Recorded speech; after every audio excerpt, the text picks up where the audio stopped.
Alors, on est dans le système actuel, tel que ça fonctionne.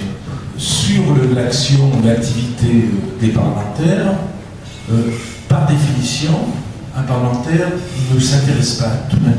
Mais que si on travaille sur un texte de loi, on tient compte des différents équipes qu'on peut recevoir, on fait des auditions, on participe à des échanges, on peut évoluer soi-même suite à ça, sur le positionnement qu'on peut avoir dans cet élément-là.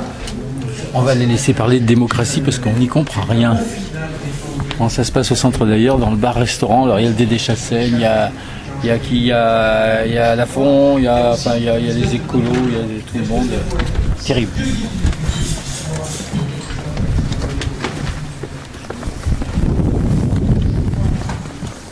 Il faudra faire un montage. Hein. Donc, oyez, oyez, heureux contribuable. Ouf, le monde est hors de danger. Au départ, vous avez vu, Merkel et Sarko étaient partis que pour sauver la Grèce, et ils se sont dit, tant qu'on y est, hein, bon, ça serait dommage de ne pas sauver l'Europe, hein.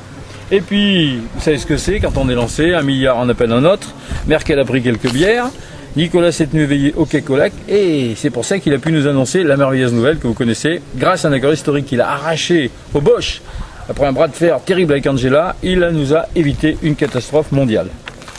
La Merkel, bon, d'après Nicolas, la Merkel, beurrée comme une cantine, s'est fait rouler dans la farine. Quand elle s'est réveillée dans son vomi de choucroute, Nicolas avait filé avec le contrat et ça va rien nous coûter. Pas un rond, pas un rond. C'est la Bundesbank qui va l'avoir dans l'os et l'Allemagne a la gueule de bois ce matin et comme tous les matins. Bon, suite de l'histoire d'après Nicolas, du coup les Chinois qui n'attendaient que ça ont proposé à Nicolas de transformer quelques milliards de yens en euros. Tellement ils ont confiance en nous, merveilleux. Bon, mais doucement. Attention, mollo mollo, les métèques, Nicolas ne va pas se laisser faire sans garantie, n'ayez pas peur. Il n'acceptera leur argent que s'ils promettent de changer de nom pour s'appeler désormais le pays du lotus bleu, blanc, rouge. Et comme on dit chez eux, il faudra qu'ils montrent pas de jaune. Non mais ils se prennent pour qui les bridés là? On a une économie en béton armé, nous en Europe. Hein, on a un euro d'enfer et si on voudrait, on les boufferait tout cru avec leurs usines pleines d'esclaves et leurs nems faisandiers. Alors cacahuètes les métèques, hein. Non mais ils font la queue et puis Nicolas il décidera si oui ou non il accepte leur monnaie de singe après avoir donné le sein à la petite Gulia parce que c'est lui qui le donne parce que l'autre n'en a pas assez. Bon, il y a d'autres pays qui aimeraient bien profiter de la solidité de notre économie, comme vous savez. Alors là, pas se presser. Il y en a qui attendent en bavant l'autorisation de nous donner du fric, le carnet de chèques à la main. Je cite dans le Zimbabwe, Wallis et Futuna, même le Kirghizistan. Bon, après les autres, je sais pas. Bon, les Chinois sont quand même favoris pour remporter le morceau, parce que Nicolas adore la Chine, comme vous le savez. Ah oui, la plupart des Chinois sont encore plus petits que lui. C'est un des rares pays avec la Papouasie-Nouvelle-Guinée et Disneyland où quand il visite une usine ou une école, il n'a pas besoin de faire organiser un casting pour imposer une taille maximum à ses invités.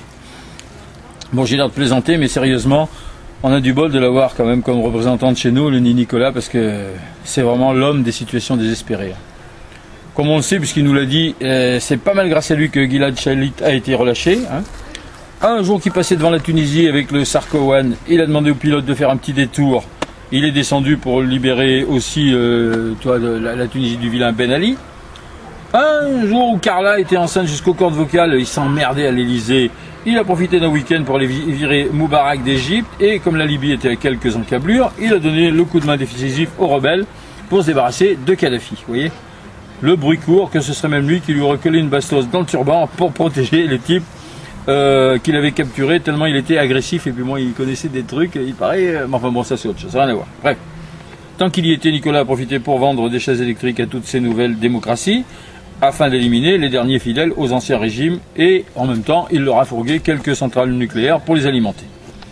Bon alors après ça, si on ne réélit pas Nicolas en 2012, on est vraiment des ingrats, même des cons quoi. On est des cons parce que certains pisserois diront qu'il est beaucoup plus à l'extérieur, qu'il s'est beaucoup plus occupé de l'étranger et qu'on l'a presque pas vu chez nous. Mais un type de ce niveau, je veux dire, qu'est-ce qu'il foutra en France où il n'y a que des petits soucis bricoles, des trucs ridicules à régler? Il va pas aller libérer la Dordogne des envahisseurs hollandais au mois d'août, hein, ou virer les Anglais de Normandie quand ils viennent y acheter des résidences secondaires. Pas vrai? Bon. Par contre, on parle d'une possible invasion des Martiens dans la Creuse. Hein. Alors, je préviens les habitants de Guéret, que j'aime bien, prenez vos précautions.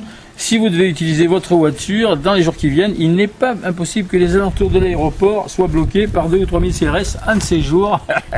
Les Martiens, je veux dire, si Nicolas s'en mêle, ils ont intérêt à faire gaffe. Allez, ciao, à la prochaine. Vous voulez suivre nos débats, c'est toujours là-haut. Hein. Allez, d'ailleurs nous.